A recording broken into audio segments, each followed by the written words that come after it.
Baik pemirsa, terima kasih Anda masih bergabung bersama kami dalam Market Boss dan kita sudah tersambung melalui Zoom bersama dengan Nafan Aji Gustautama. Beliau adalah Senior Investment Information dari Mirai Asset Sekuritas. Ya, selamat pagi Mas Nafan. Saya channel. Iya, apa kabar hari ini Mas? Alhamdulillah baik, Mas Pras. Oke, terima kasih juga. Iya, terima kasih atas waktu yang sudah disediakan. Kita kan sedikit mereview untuk bursa global di mana Wall Street kemudian di wilayah Eropa juga mengakhiri pelemahan dalam beberapa hari terakhir ini. Akankah kondisi tersebut menjadi sentimen yang positif bagi pergerakan indeks harga saham gabungan hari ini? Di sini kalau saya cermati bahwasannya kalau misalkan di Amerika Serikat memang saya pikir ditutup mix ya, tapi memang terdapat indeks yang muat, misalkan ada Dow Jones, kemudian juga S&P. Memang kita akui bahwasannya pelaku pasar tentunya juga akan mencermati ya, misalkan berkaitan dengan kinerja US CPI atau inflasi di Amerika Serikat yang memang proyeksinya agak stabil di kisar 5,4%. Itu pun juga bisa dikatakan sebagai petunjuk ya bagi para pelaku pasar dalam hal timeline atau waktu kapan misalkan The Fed akan mengumumkan kebijakan taperingnya, misalkan seperti itu. Sebenarnya kan ini juga yang lagi ditunggu-tunggu. Kemudian juga di sisi lain, kalau misalkan jika kita melihat dari domestik ya, memang kita akui bahwasannya ISG sempat drop ya di kisaran 0,50%. Tapi kemudian pada saat itu kan sempat mengalami rebound, kemudian juga diakhiri ditutup hanya 0,11% gitu ya, lantaran pada waktu itu kan juga para pelaku pasar melatih terkait dengan pengumuman pemerintah dalam hal untuk melanjutkan kebijakan PPKM. Tapi meskipun demikian memang terdapat pelonggaran yang terjadi. Misalkan kalau PPKM tersebut diperpanjang hingga 20 September, tapi kan terdapat pelonggaran yang memang bisa memberikan arti bagi agar sektor recovery di sini pun juga bisa pulih ya. Misalkan di sektor retail yang berhubungan dengan sektor konsumer, dan juga bahkan juga untuk bioskop pun juga saya pikir ini juga sudah diberikan kemudahan akses dengan kapasitas 50% misalkan begitu. Jadi saya pikir ini juga tentunya masih cukup diapresiasi sambil menanti ya, misalkan kalau dari domestik itu berupa neraca perdagangan ya, kita dapat neraca perdagangan memang sebenarnya untuk proyeksi kami memang masih berpotensi surplus ya begitu ya, sehingga bisa membuat kinerja neraca perdagangan bisa menciptakan rekor tren surplusnya ya. Saat ini kan 15 bulan berturut-turut ya, tapi kalau misalkan jika sudah surplus lagi ya, misalkan pada hari esok rumahnya bisa 15 bulan berturut-turut ya, sehingga saya pikir ini tentunya bisa mewarnai dinamika pergerakan ISG yang ada, apalagi untuk hari ini ya kalau menurut saya. Baik, Mas Nafan, Anda juga merekomendasikan untuk perdagangan hari ini beberapa saham pilihan begitu ya. Kita akan sampaikan dulu apa saja, selengkapnya bisa Anda saksikan di layar televisi Anda pemirsa. Baik, ada ABBA yang masuk rekomendasi hari ini dengan rentang antara 535 sampai dengan 665, kemudian AGRO 2030 sampai dengan 2470, BFIN 1010 hingga 1170, kemudian ELSA 270 hingga 296 rupiah. Baik, dengan beberapa saham yang Anda rekomendasikan ini semuanya akumulasi buy begitu Mas Nafan, atau bagaimana? Dan strategi investasinya hit and run saja atau juga bisa kita keep untuk jangka menengah misalnya? Oke, di sini juga rekomendasi lebih tepatnya akumulasi ya kalau menurut saya. Jadi kalau misalkan juga dalam teknik klasik ya, misalkan dalam ABA ini kan sebenarnya kan pergerakan harga saham ini kan sudah bergerak dalam range up channel ya, begitu ya, dengan support level 535. Sebenarnya untuk level resistance 665 itu kan merupakan resistance terdekat gitu ya. Kalau misalkan jika terjadi break high dari 665, maka level resistance berikutnya level 735, bahkan ketiganya ya itu level 855 selama pergerakan harga saham ABA tersebut berada di masih bertahan di wilayah up channel gitu. Tapi untuk supportnya itu level 535 ya. Kalau misalkan jika dia breakdown dari 535, berarti ini ABA ini bukan masuk dalam kategori pola pergerakan up channel gitu. Baik, Mas Nafan, tapi kalau kita lihat dengan level-level saat ini pada saat opening market, sebaiknya kita menunggu di level bawahnya, di supportnya, atau seperti biasa nih, kita bisa mengikuti saja dengan pergerakan market untuk langsung hajar kanan, masuk di ABBA. Oke, di sini kalau menurut saya selama volumenya bisa membuka, saya pikir juga tentunya akumulasi berlaku ya kalau menurut saya begitu. Baik, itu dia untuk ABBA bisa menjadi pilihan investasi. Lanjut ke AGRO 2030 sampai dengan 247, bagaimana strateginya? Oke, di sini kalau pergerakan agro, kalau candlesticknya bentuk pola long white closing baru box to candle, kalau secara teoritis memang terdapat potensi stimulus beli. Lagi pula juga selama 4 periode perdagangan terakhir itu kinerja volumenya itu mengalami trennya meningkat ya. Dan sementara untuk pergerakan harga saham agro ini kalau secara klasik teknikal dari Agustus hingga sekarang ini kan bentuk pola triangle, lebih symmetrical triangle. Kebetulan harga saham agro ini kan mencoba break ya di batas atas dari triangle tersebut. Kalau sudah break, ini semestinya bisa ke level 2470. Itu untuk level resistance terdekat. Kalau misalkan jika 2470 itu bisa break di atas, bisa ke level 2920 gitu ya. Memang ini sifatnya bertahap gitu.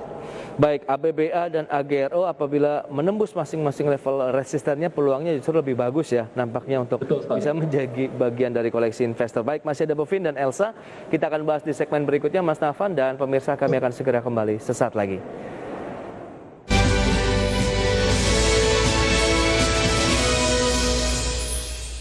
Baik, pemirsa, kita lanjutkan kembali perbincangan bersama dengan Nafan Haji Gustavo Utama, Senior Investment Information Mirae Asset Sekuritas. Ya, Mas Nafan, tadi sempat tersisa ya, ada beberapa rekomendasi saham yang Anda berikan. Tadi sudah disampaikan beberapa, ada ABBA dan AGRO, akumulasi buy dengan peluang beberapa level resisten yang tertembus juga lebih menjanjikan. Nah, kalau BFIN kemudian Elsa bagaimana? Apakah strateginya juga sama?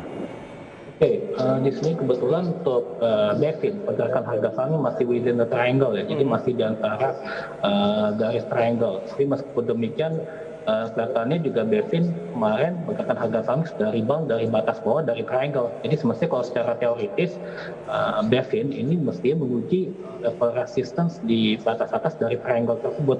Kalau sudah break, itu bisa ke level 1170 ya, minimal untuk BFIN. Dan support level 1010. Dan sih kalau menurut saya akumulasi mengingat indikator RSI pun juga sudah berkeras, dia sudah menguji level 50 bahkan lebih. Jadi sepertinya kalau secara teoritis pula ini juga menunjukkan sinyal positif gitu bagi menurut indikator RSI dari BFIN itu sendiri. Dan sementara kalau secara major di sini pergerakan BFIN memang relatif masih di atas M60. Jadi sebenarnya sih kalau secara long term sih masih cukup positif untuk BFIN selama sentimen positifnya juga mendukung ya dari emiten tentunya. Baik, tapi kalau itu untuk BFIN sendiri. Tapi kalau kita bicara mengenai dua emiten sebelumnya dengan level-level resisten yang peluangnya tertembus, kalau untuk BFIN sendiri apakah juga ada peluang tembus resisten kemudian akan lebih moncer lagi begitu ke depannya? Oke, untuk sementara ya, untuk resistance kedua dari resistance pertama, ini misalkan dia break dari 1170, itu resistance kedua di level 1265 Mas Pras. Baik, berarti oke juga nih kalau kita simpan BFIN-nya ya. Betul. Kalau yang belum punya masih boleh masuk, kalau yang sudah punya berarti peluang di hold-nya lebih kuat ya Mas ya? Iya betul sekali, ini akumulasi ya. Oh, akumulasi juga. Baik, Elsa bagaimana? Oke, di sini untuk pergerakan harga saham Elsa selama ini sudah masih konsistensi ya, bertahan di batas atas dari EMA 20 maupun EMA 60, dan juga di sisi lain juga pergerakan antara kedua EMA tersebut mulai menyempit sehingga peluang terjadi potensi golden cross ke depannya bisa terus buka lebar. Dengan demikian maka Elsa ini juga bisa meninggalkan fase markdown. Karena kan sebelumnya kan pada bulan Februari hingga Agustus saja kan ini kan terjadi fase markdown. Atau kalau kita bisa sudah benar dari garis downtrend itu jelas sekali. Itu sementara pergerakan harga sahamnya karena sudah berada di atas downtrend tersebut, maka ini terkonfirmasi akan terjadi fase akumulasi bagi Elsa itu sendiri. Kalau misalnya ini juga didukung oleh volumenya mulai meningkat dan juga terdapat indikator pasif maupun RSI yang menunjukkan pola sinyal positif ya. Oke. Itu juga bisa berpola golden cross, dan sementara itu kalau secara klasik ya, ini kan Elsa kan semestinya kan di resistance level 256, oke. Kalau misalkan juga sudah berhasil di atas ya, maka ini terlihat suatu pola yang namanya bullish cup and handle. Nah, kalau misalkan bullish cup and handle ini kalau secara teoritis memberikan gambaran atau proyeksi bahwasanya pergerakan Elsa memiliki potensi kenaikan harga untuk jangka menengah ya, itu level 338 sebagai resistance berikutnya. Jadi Elsa ini sih bisa akumulasi ya. Ya, kita lihat langsung kencang sekali kalau pada saat opening market hari ini dan sudah pukul 9 waktu Indonesia Barat, di mana indeks harga saham gabungan pagi ini juga sumringah begitu ya, dengan penguatan hampir setengah persen, 0,5% begitu di level 6.116 begitu. Anda melihat bahwa ini menjadi salah satu penopang karena Elsa kenaikannya juga sudah di atas 1% di level 286 ini, Mas Nafan. Oke, berarti ini Elsa akan mencoba menguji level resistance 296 yang saya maksud ya.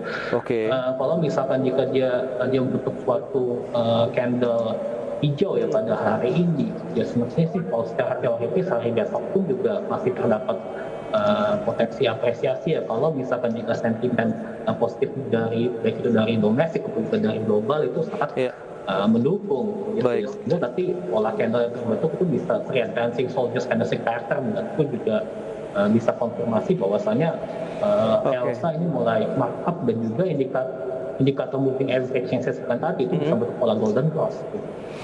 Baik, kami update dulu untuk pergerakan indeks harga saham gabungan pemirsa. Untuk IHSG menguat sekitar 0,47% di level 6.116,65.